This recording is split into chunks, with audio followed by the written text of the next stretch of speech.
बिस्मिल्लाहिर्रहमानिर्रहीम। अस्सलाम वालेकुम नादरीन, आप यूट्यूब चैनल देख रहे हैं। मैं इमरान खान हूँ। नादरीन, सबसे पहले महमूद अचकज़ई साहब को अपोजिशन लीडर मुकर्रर कर दिया गया। उनका नोटिफिकेशन जारी कर दिया गया है। ये अगस्त में इमरान खान साहब ने कहा था कि ये काम किया जाए, लेकिन इमरान खान जो भी कहे पाकिस्तान का निज़ाम उससे खौफजदा हो जाता है। एक ज़िद पकड़ी हुई है पाकिस्तान की मिलिट्री एस्टेब्लिशमेंट ने कि जो इमरान खान चाहता है वो हम होने नहीं देंगे। अल्टीमेटली होता वही है। इमरान खान ने कहा था मैं इलेक्शन जीतूंगा, उसने जीत कर दिखा दिया।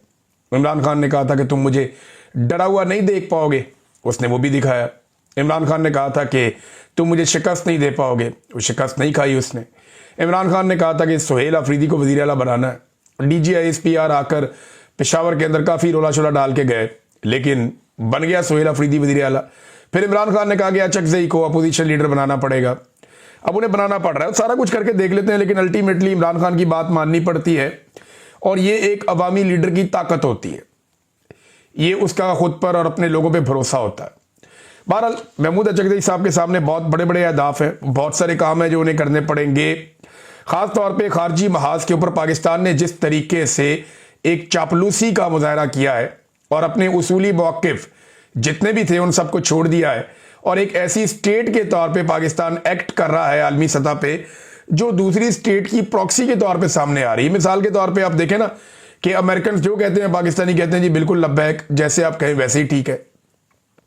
बल्कि बाद में जो खुफिया मालूमात मंजरे आम पे आती हैं, या डोनाल्ड ट्रंप जब पोल खोलते हैं, या मार्को रूबियो जब पोल खोलते हैं, तो पता चलता है कि फील्ड मार्शल ने और शहबाज शरीफ ने किस लेवल पे पाकिस्तानी मौक़िफ़ को लचक में नहीं लेकर आए, बल्कि बिल्कुल यू टर्न ही ले लिया पाकिस्तान के कौमी मौक़िफ़ के ऊपर, और पाकिस्तानी कौम को बताया भी नहीं, और यहां पे मौलवियों को मिलकर इस्लाम का मंजन बेच देते हैं।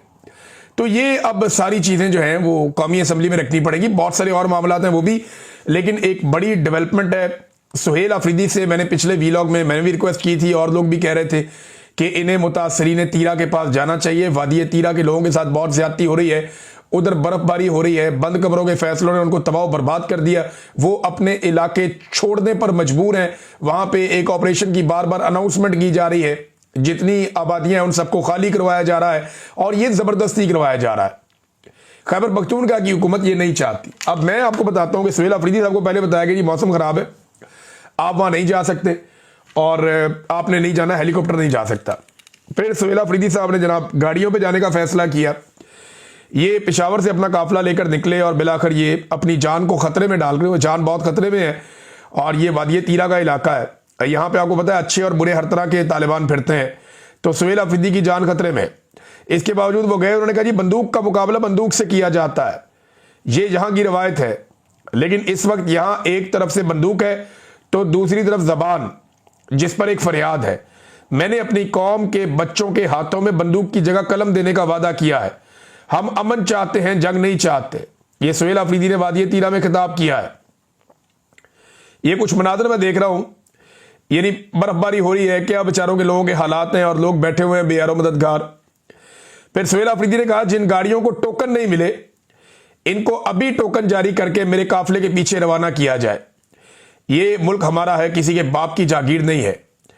अब मामला यह है कि ये लोग अपना इलाका छोड़ रहे हैं, वहां ऑपरेशन हो रहा है, और सुहेल अफरीदी साहब बतौर वज़ीर आला मजबूर हैं कि जैसा वहां पे मिलिट्री एस्टेब्लिशमेंट चाहती है ऑपरेशन करना, वो ऑपरेशन करे। सुहेल अफरीदी सिर्फ इस वक्त अपने लोगों के साथ खड़ा ही हो सकता है, लेकिन ताकत है नहीं उसके पास, वफाकी हुकूमत भी नहीं है इनके पास। इमरान खान की वफाकी हुकूमत बनी थी, लेकिन छीन ली, शहबाज शरीफ को दे दी, और अब सूबाई हुकूमत के पास ये इख्तियार और ये ताकत और वो बंदूक तो नहीं है, तो फौज जबरदस्ती वहां पे ऑपरेशन कर रही है बकौल सूबाई हुकूमत के। और सुहेल अफरीदी के पास इसके अलावा कोई और चारा नहीं है कि वो अपने लोगों के अंदर जाए, उनको वहां से निकाले।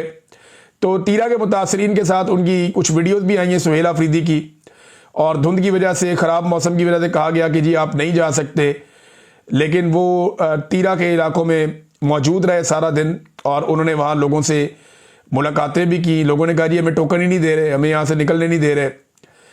तो सूरत हाल जो है वो बहुत बहुत अजीब है। कुछ लोग इसमें ये कह रहे हैं सुहेल अफरीदी को, जो मुखालिफिन है, कि आप इस ऑपरेशन की खामोश हमायत कर रहे हैं। वो ये कह रहे हैं जनाब कि आप, ये तो एक तरह की खामोश हमायत है कि आप इस पर आवाज़ नहीं उठा रहे। दूसरी तरफ सुहेल अफरीदी ऑपरेशन के खिलाफ आवाज़ तो उठा रहे हैं, लेकिन ताकत से उसको रोक नहीं पाएंगे। अब मेरे ख्याल में क्योंकि वादिया तीरा में इनके अपने पॉलिटिकल स्टेक्स भी हैं, तो सुहेल अफरीदी को इससे ज्यादा कुछ करना पड़ेगा, यानी उन्हें कोई एहतजाज ऐलान करना पड़ेगा, सूबाई असम्बली के अंदर इसके ऊपर बहस करनी पड़ेगी, कौमी असम्बली में और सेनेट में इस मसले को उठाना पड़ेगा, इसके लिए रैलियां निकालनी पड़ेगी, लोगों को एंगेज करना पड़ेगा। ये कुछ ना कुछ जो है वो सुहेल अफरीदी साहब को अब करना पड़ेगा।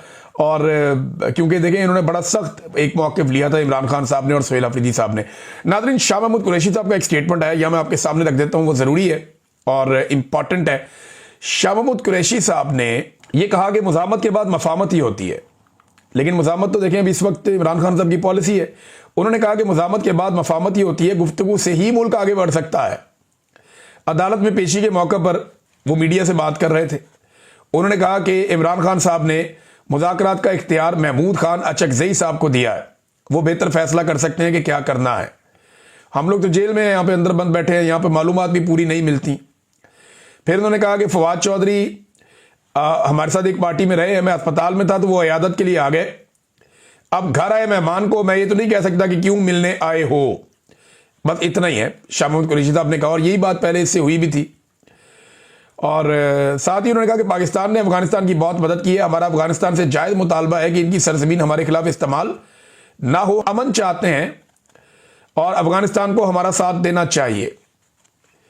अब नाज़रीन, ये शाह महमूद कुरैशी साहब की बातचीत है, लेकिन मुज़ाकरात के हवाले से देखें, फवाद चौधरी बार बार कहते हैं कि अडियाला जेल के मकीन से अगर आपकी बातचीत नहीं हो रही तो आप चले जाएं कोट लखपत जेल में। अब कोट लखपत जेल का जो सबसे बड़ा ओहदेदार है वाइस चेयरमैन पार्टी का शाह महमूद कुरैशी, वो ये कहते हैं कि नहीं, ये इमरान खान साहब ने इख्तियार दिया और मैं इमरान खान साहब के साथ खड़ा हूं, ये भी उन्होंने कहा और बार बार कहा। तो महमूद खान अचकज़ई साहब के कोर्ट में बॉल है कि वो अब इस मामले को किस तरफ लेकर जाते हैं। नाज़रीन, इमरान खान साहब को कैद तन्हाई में रखा हुआ है, उनसे तो आपको पता है कि मुलाकातें हो नहीं रही, तो कोई वहां से तो इन्फॉर्मेशन आ नहीं रही। लेकिन एक इन्फॉर्मेशन मेरे पास आज से चंद दिन पहले आई थी, अब कुछ छोटी छोटी चीजें उसके साथ डॉट कनेक्ट हो रहे हैं, तो मैं उसको इंफॉर्मेशन को रिवील कर देता हूं। हुकूमत ने, और हुकूमत जब मैं कहता हूं तो आप ये एस्टेब्लिशमेंट और हुकूमत का गठजोड़ आप समझें, इन्होंने कुछ ऑडियोज के ऊपर काम करना शुरू किया था इससे कुछ अर्सा पहले, और उसमें कुछ टेक्निकल लोगों को शामिल किया गया था और खिदमात ली गई थी और कुछ पैसा वैसा भी खर्चा गया था, कुछ सॉफ्टवेयर हैं, कुछ दूसरी चीजें हैं।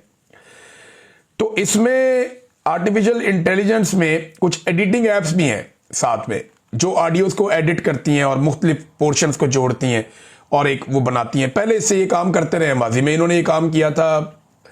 जो जज थे, जो डैम बनाने वाले जज थे, जो डैम बनाने में बहुत मशहूर हो गए, साकिब निसार साहब, उनकी भी एक ऑडियो को आर्टिफिशियल करके बना दिया था। कुछ और लोगों की ऑडियोज को भी किया था, इमरान खान की भी किया था, लेकिन वो इतना कोई कामयाब नहीं हुआ था। तो अब उससे बेहतर सॉफ्टवेयर और बेहतर आर्टिफिशियल इंटेलिजेंस के जरिए से इन्होंने कोई गेम डाली और कुछ ऑडियोज तैयार किए हैं इमरान खान साहब की मुबैना तौर पे। अच्छा, ये जो ऑडियोज है ना, ये ऑडियोज अभी भी इस काबिल नहीं है कि इन्हें पब्लिक किया जाए। मैंने पूछा, मैंने कहा पब्लिक क्यों नहीं की, फिर ऑडियोज अगर बना ली हैं और बड़ी शानदार ऑडियोज है इमरान खान की, तो पब्लिक क्यों नहीं करते। उन्होंने कहा जी ये पकड़ी जाएगी, क्योंकि पाकिस्तान तहरीक इंसाफ के लोग जो है वो एक्सपर्ट हैं इस काम में और वो बहुत अच्छी तरह जानते हैं सॉफ्टवेयर्स को, आर्टिफिशियल इंटेलिजेंस को, तो वो पकड़ देंगे इसको। तो इसको अभी और वो उसके ऊपर काम कर रहे हैं। तो मैंने कहा फिर आप क्या करेंगे, पब्लिक कैसे करेंगे, कोर्ट में आप ले जा नहीं सकते किसी जगह पे। उन्होंने कहा जी कोर्ट का ये मामला नहीं है, मामला परसेप्शन का है। इमरान खान को कोर्ट में तो डालने की जरूरत ही नहीं है, मैं अपने सोर्स की बात बता रहा हूं, रिवील मैं नहीं कर सकता। उसने कहा इमरान खान को कोर्ट में तो हराने की बात ही नहीं है, कोर्ट तो कंट्रोल में है, कोर्ट को तो जो कहेंगे वही कर देगा, कोर्ट को तो सबूत चाहिए ही नहीं इमरान खान को जेल में रखने के लिए, वो आप बेफिक्र हो जाए। असल में मामला यह है कि इमरान खान की परसेप्शन तोड़नी है, और ये ऑडियो अगर पब्लिक की जाएगी तो पब्लिक इसको उड़ा के रख देगी, तो फिर इस ऑडियो को खास खास लोगों को सुनवाया जा सकता है आने वाले दिनों में। अच्छा, इसी पे ना एक अजीबोगरीब दावा जो है वो मैं देख रहा था। अभी ये ऑडियो का क्या करते हैं, पब्लिक करते हैं, चंद लोगों को सुनवाते हैं। मुझे I don't have an idea, लेकिन मुझे ये पता चल गया था आज से कुछ दिन पहले कि इमरान खान साहब की ऑडियो के ऊपर कुछ लोग काम कर रहे हैं इस्लामाबाद में, और ये कार इस्लामाबाद में रहे, रावलपिंडी में नहीं, रावलपिंडी वाले शामिल हैं लेकिन इस्लामाबाद में कर रहे हैं। अब आ जाए जनाब के इंजीनियर साहब बात नहीं आ रहे। मैं हैरान हो जाता हूं, एक आदमी इतना ढीठ कैसे हो सकता है, हद से ज्यादा। इंजीनियर साहब को अल्लाह ताला ने इज्जत दी थी, अल्लाह ताला ने उन्हें एक लोगों में एक पहचान दे दी और एक खास हवाले से दे दी। लेकिन इंजीनियर साहब दिन रात कोशिश कर रहे हैं कि जिस शाख पे वो बैठे उसको, मैंने पैगाम भी भेजा, कुछ और दोस्तों ने भी इंजीनियर साहब को कहा कि ये ना करें आप, इंजीनियर साहब अब फंस जाएंगे। अगर आपको इतना ही ज़ोम है अपनी सियासत पे तो फिर आप एक काम करें, आप एक नया चैनल बनाएं सियासी, उस पर आप वीलॉग किया करें कि ये मेरा सियासी वीलॉग है। पता चल जाएगा आपको कितने लोग सुनते हैं। लोग आपको सिर्फ कंट्रोवर्सी के लिए सुनते हैं, लोग आपको सिर्फ चस्का लेने के लिए सुनते हैं, और आपके अंदर आपके पल्ले कुछ बचा नहीं है। अपनी वीडियोस के पुरानी के थंबनेल उठाकर देख ले, आपको पता चल जाएगा। अब नाज़रीन एक नया इंटरव्यू दे दिया इन्होंने। राणा सनाउल्लाह साहब जनाब लोहे का आदमी है, बहुत मजबूत आदमी है, कमाल आदमी है, जेल में बंद था, जमीन पे सोता था, पसीने आते थे, पसीने बह के चक्कियों से बाहर बह जाते थे, जेलों में ये हो जाता था। लोग गवाहियां देते हैं, पीटीआई के लोग जनाब ये कह रहे हैं वो कह रहे हैं, एक देवता है राणा सनाउल्लाह। चुक दी गेम जनाब इंजीनियर मिर्जा साहब ने। पता नहीं राणा साहब से उन्हें क्या काम पड़ गया। अब राणा साहब ख्याल कीजिएगा, इंजीनियर साहब आपको कोई ना कोई आपको डस्ट डाल देनी है इन्होंने, मुझे तो ऐसे लगता है। बड़ी गेम उठाई है इंजीनियर साहब ने राणा साहब की, आउट ऑफ द वे जाके गेम उठाई है। ये कल को मरियम नवाज की भी गेम उठा देंगे, नवाज शरीफ भी उठा देंगे। मैं पहले दिन से जानता हूं कि ये नून लीग के कारकुन है, और ये करते क्या तरीका वारदात। ये थोड़ी सी तारीफ इमरान खान की थोड़ा सा एस्टेब्लिशमेंट के खिलाफ बोले, जैसे ही माहौल बना वैसे ही कोई ना कोई खच मार दी, और ये हमेशा करते हैं। अब नाज़रीन ये देखें, इंजीनियर कहता है कि राणा बड़ा दलेर है, राणा खुद कहता है अपने मुंह से कि नहीं खान बड़ा दलेर है, और खान ये कहता है ये इंजीनियर है कौन, वो तो जानते ही नहीं इसको। सादी कहानी ये है, इंजीनियर जिसको दलेर साबित कर रहा है वो अपने मुंह से तस्लीम कर रहा है कि नहीं दलेर इमरान खान है। हम सोच भी नहीं सकते थे जैसी जेल उसने काटी है। लेकिन इंजीनियर भी किसी ऑडियो शाडियो की किस्से सुना रहे हैं कि जनाब दुआ करें वो बाहर ना आ जाएं। पहले जनाब अली कहता था कि मैं बात ही नहीं करना चाहता, वो सिर्फ क्रिकेट पे बात करता था। फिर एक दिन इसको खुशबू आ गई, इसने कहा खुशबू आती थी। जरा चेक करें जाके अकेडमी में कैमरे किसके लगे हुए हैं और उनकी एक्सेस कहां पे है। मैं लंबी बात नहीं करूंगा, लेकिन इतना जरूर बताऊंगा कि एकेडमी में कैमरे लगे हुए हैं, और सिर्फ ये चेक करवा लें कि उन कैमरों की एक्सेस कहां कहां पर है। इंजीनियर साहब हंसी भी पड़े गए हैं यार, की हो गया, हम भी गिरफ्तार हुए हैं, मैं 10 दफा गिरफ्तार हुआ हूं। मैं 50 के करीब मुकदमात का सामना किया, और जिन मुकदमात का मैंने सामना किया है वो मुकदमात की सजा जो है वो सजाए मौत और उम्र कैद है। आप एक ही मुकदमे में यार ढेर हो गए, हौसला करना थी, की हो गया यार। इंजीनियर साहब दिल गुर्दा रखे, क्या हो गया। एक मुकदमे में आप ढेर हो गए, एक मुकदमे में ही आपकी सारी हवा निकल गई। जिस एस्टेब्लिशमेंट को आप बुरा बुरा कहते थे, अब दिन रात आप उनकी तारीफें करते हैं। यानी मैं हैरान हो गया यार, मैं तो अगवा भी हुआ, जबरी तौर पे लापता हुआ। मेरे पास भी ऑप्शन था चुप कर जाता या मैं दूसरा मौकिफ ले लेता, लेकिन मैंने कहा नहीं, इंजीनियर साहब को अपने पैरों पे खड़े होना चाहिए था। मैं देखिए, मुझे बहुत लोग कहते थे कि ये आदमी जो जेलम की एकेडमी से बाहर नहीं आता, ये कितना बुज़दिल है, ये किसी का सामना नहीं कर सकता। इमरान साहब इसने आपसे 3 दफा वादा किया कि ये मिलने आएगा, ये आपके घर तक मिलने नहीं आ सका, ये कितना बुज़दिल आदमी है, आपको नहीं समझ आ रही। मैंने कहा नहीं यार, वो मजबूरी हो सकती है। उन्होंने कहा नहीं, आपकी भी तो मजबूरी है, आपका सिक्योरिटी इशू है, आपको तालिबान से भी खतरा था, आपको जो है वो अभी मिलिट्री एस्टेब्लिशमेंट से भी आपको खतरा है। अरशद शरीफ को शहीद कर दिया, इसके बावजूद आप पूरा पाकिस्तान घूमते हैं, आते हैं जाते हैं, सब करते हैं। पाकिस्तान से बाहर मैं जहां मौजूद हूं ताकि मेरी आवाज चलती रहे, तो यहां पर भी मैं हर तरफ जाता हूं, खतरा मौजूद है, इसके बावजूद घर से बाहर भी निकलता हूं। लेकिन जो आदमी अपने आप को एक साबिर शाकिर साहब पूरी दुनिया में बाहर घूमते हैं, बहुत सारे लोग पाकिस्तान में इनकी जानों को खतरा है लेकिन वो अपना काम करते हैं। लेकिन इंजीनियर साहब जो है वो एकेडमी से बाहर कदम नहीं रखते। जब बात करो जी मेरी सिक्योरिटी, तो लोग कहते थे कि ये बुज़दिल है, मैं मानता नहीं था। लेकिन ये जो अभी इन्होंने काम किया ना, सिर्फ 3 महीने की गिरफ्तारी के बाद ऐसी इंजीनियर साहब ने टेरी टा दी, पकड़ के खड़े ही नहीं हुए 2 मिनट के लिए भी। चलो कोई नहीं। अब नाज़रीन एक और खबर है, और ये खबर पाकिस्तान की मईशत के हवाले से, और ये आसिम मुनीर साहब के करीबी ताल्लुक वाले लोग हैं। देखिए, जिनको आसिम मुनीर साहब ने रखा था सबको निगरान हुकूमतों में, वो आसिम मुनीर साहब के अपने लोग थे। चाहे वो मोहसिन नकवी है, अनवारुल हक काकड़ है, चाहे वो निगरान काबीना है, चाहे वो निगरान वुज़रा है, वफाकी या सूबाई, ये सारे उनके अपने लोग थे। अब ये SM तनवीर साहब जो है, ये ताजर रहनुमा है, साबिक निगरान वजीर है। अब ये भी आसिम मुनीर साहब के, क्योंकि देखें ना, मोहसिन नकवी की काबीना में कोई आसिम मुनीर साहब का दुश्मन तो रह नहीं सकता, तो ये भी उनके करीबी लोगों में से है या उनके ताल्लुकदारों में से है। अब ये उनका अपना बंदा क्या कह रहा है कि छोटी सनतें कबाड़ बन गई हैं पाकिस्तान में, छोटी सनतें पाकिस्तान में कबाड़ बन गई हैं, रियल स्टेट सेक्टर मुकम्मल ढेर हो चुका है। Cement, steel, glass, aluminium, cable, paint, tiles, pipe, furniture की सनतें तबाह हो चुकी हैं। ये उन्होंने कहा। उन्होंने मजीद कहा कि माशी इस्तेहकाम करते करते मईशत खत्म कर दी गई है। टेक्सटाइल के 145 यूनिट्स बंद हो गए हैं। रियल एस्टेट का बिजनेस खत्म होने से 40 से ज्यादा सनतें खत्म हो रही हैं। फिर उन्होंने एक और बात कही। उन्होंने कहा जी 3-3 नस्लें लग जाती है इंडस्ट्री खड़ी करने में। वो इंडस्ट्री जो हमने बड़ी मुश्किलों से खड़ी की थी वो दिनों के अंदर कब्रिस्तान बन गई। टेक्सटाइल इंडस्ट्री बर्बाद हो गई है। रियल एस्टेट इंडस्ट्री इस वक्त वेंटिलेटर पे है। सीमेंट बनाने वाले, टाइल बनाने वाले, स्टील, पेंट, फर्नीचर इंडस्ट्री तमाम बंद हो रही है। खुदारा कुछ रहम करे। और यह पाकिस्तान के साथ हुआ रजीम चेंज ऑपरेशन के बाद। अच्छा, वो शहबाज शरीफ जो हमेशा एक बात कहता था कि पेट्रोल 70 रुपए लीटर का बेचूंगा। शहबाज शरीफ ये कहता था कि इमरान खान की हुकूमत गिरा दें, मैं आकर पेट्रोल 70 रुपए लीटर बेचूंगा। यह शहबाज शरीफ का दावा था कि इमरान खान 70 रुपए लीटर का पेट्रोल क्यों नहीं बेचता, उसे बेचना चाहिए 70 रुपए लीटर का पेट्रोल। यह शहबाज शरीफ दावा करता था, बार बार कहता था।